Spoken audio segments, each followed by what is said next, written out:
a milestone week for families across the valley. Classes started for several districts this week, and of course the rest will follow soon. But beneath the excitement of new backpacks and fresh school supplies and school outfits are a lot of kids who are dealing with real back-to-school fear. So Dr. Anna Shire is here with ways to ease that anxiety and set up our kids for a confident year. I'm so glad you're here. This is so important. Thank you for having me. Yes. I'm glad to be here too. I feel like this is normal though.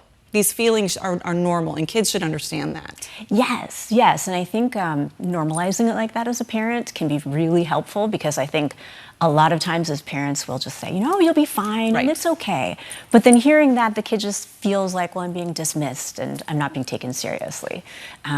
So yeah, I think talking about it and normalizing it is very, very helpful. And well, I want to ask you about that in just a second, but in terms of kids feeling anxiety and feeling a bit of anxiousness, what are some of those signs? Like, do they show signs that maybe they're not ready? Absolutely, yeah. So a lot of times kids don't even know that they're feeling anxious, but they'll have physical signs.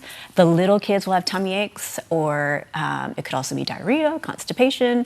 And then as you get older, it turns more into headaches. And so you'll have teenagers with migraines that don't want to go into school because their head is hurting, or it could still be some GI. And this is affecting kids of all ages, or is there a primary age group that we're talking about? No, all ages, but especially milestone grades, you know, going into kindergarten or going into 9th grade, and, you know, starting in high school or in a big school where suddenly you're switching classes, things like that. So what exactly should parents keep in mind? Because, you know, as you said initially, if a kid comes to you, they're expressing themselves, sometimes it's easy for parents to dismiss it, not intentionally. Right. But what should parents be doing? Well, you know, the tough thing is we don't ever want to see our kids struggling and in pain. And the first thing that we want to do, our gut reaction, is to fix whatever's happening.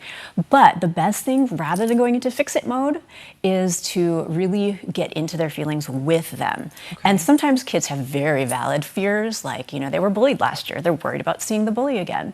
But sometimes it's, you know, maybe something like, I'm worried about the fire alarm, you know, and you know as a parent, okay, you don't have to worry that much about the fire alarm going off. But regardless of what it is and whether or not you as a parent feel like it's reality-based, getting into the emotion with your kid. So like with a fire alarm, for example, it would be, you know, I know the other day I was walking on the street and, you know, a horn honked and I was really scared. Like, I totally get that. I totally understand why you'd be scared at the thought of maybe a fire alarm would go off. Okay. And so feeling it with them in a way that's authentic to you and letting them know that is an absolutely normal, expected experience. But I'm just so glad they did that, because then I didn't cross the street and it was keeping me safe. So, you know, the fire alarm's kind of like that, where it'll keep you safe, even though it doesn't feel comfortable when it goes off. At least, you know, we can try to remind ourselves it's there to keep me safe. So making it more relatable, in a sense? Relatable, but especially feeling it with them and not just kind of poo-pooing their feelings like, oh, it's fine, you'll be fine. But thinking, how can I feel what they're feeling at their age?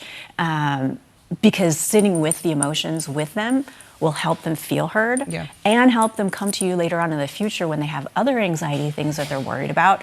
Otherwise, if they feel like, oh, mom's just going to brush it off, they're not going to want to come to you. Exactly. And these days, there's so many things that we need to know are happening to our kids. Yes. That we want that avenue of communication to be open. We have about 10-15 seconds left, but when should parents go to the school, or should they go to the school at all? If their kids are getting sick before going to school, if they're refusing to get out of the car, that's a really good time to get the school counselor involved to walk out to the car and help them into the school. Man, it's all really good stuff. If there's one thing parents should know about this topic, what would you tell them?